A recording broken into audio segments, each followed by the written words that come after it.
I saw that clip and know that he does have an interest in that, and he is quite religious. And that experience is something I've heard a lot of people talk about, very much similar to what he experienced. I myself had an experience quite similar to that, where it feels like something is entering you, even through your nose and out your mouth, and there's a bit of a swirling effect to it.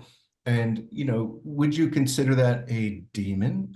If you're religious, yeah, probably. You would probably consider that a demon. For people who aren't quite religious, it could just be, really nasty energy that you wouldn't think of as coming from the devil himself. But it's interesting that he says that. I would pose a few questions. One, he said he was sleeping or in bed. So is it a bit of a dream state carrying over? And he's just frightened. And, when you're in a frightened situation, your brain already has a hard time recollecting things.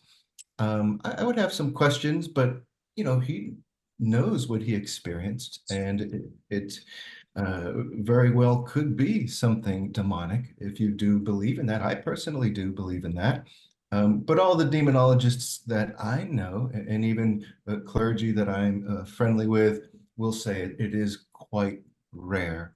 And you also have to think, if you are all knowing, all powerful, can traverse space and time, you have come from Satan himself. Are you just attacking somebody while they're asleep in bed? It seems like you would have a bit more under your sleeve than just that. But yeah, it's really cool to hear, and he's into that. He's into the paranormal and religion, and he does believe in that stuff. And I even think he believes that the UFO or UAP phenomena is religious over actual aliens from another planet. Most researchers I know kind of believe, myself included, that, having people out there who are skeptics is not a terrible thing. It keeps all of us sharp. Realistically, you probably shouldn't believe in something so fantastic that you're being clawed up and ripped at unless you experience that for yourself.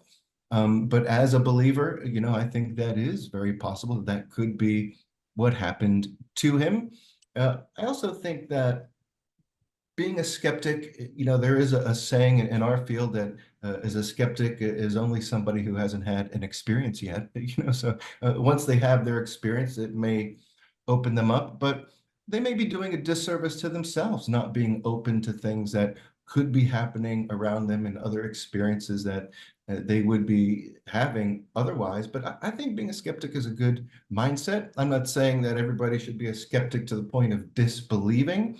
And definitely don't try to, push an agenda either way. A lot of skeptics say, I don't believe and neither should you. And if you believe in it, you're an idiot, that sort of thing. And I think that is poisonous just as much as people who blindly believe in things. That is on, the far other side of the spectrum in terms of paranormal experiences. Most investigators and people who have experiences, you think of something that's more ghostly in terms of a person, a human personality or energy. And he's talking specifically about having claw marks on him that he said are still there to this day. He can still see them. And, I don't think he made that up. Did his dogs do it? Maybe. Who knows? But I would imagine he sleeps with his dogs all the time. They're in bed with him. He probably really loves having them around. I'm not sure they did that to him, but it's really cool to see somebody, I hate to use the word prominence or whatever, but somebody of his voice, I guess, that caliber of a platform and voice to say that he had something so extreme happen to him. I think it'll add, probably put a lot of bravery out there for a lot of folks who have had those type of experiences, but are afraid to talk about them because they're afraid of being made fun of, or some goof like me coming along and trying to disprove what they're experiencing. So that's going to add a lot of influence out there that I think is great because those experiences have happened to people, and people are afraid to talk about them, and they shouldn't be. Whether it is psychological, whether it is demonic, whether it is just energy or something completely benign to all of that, it's still an experience that scares them, scars them, and deeply affects them, and they shouldn't be afraid to talk about it and look for advice and help.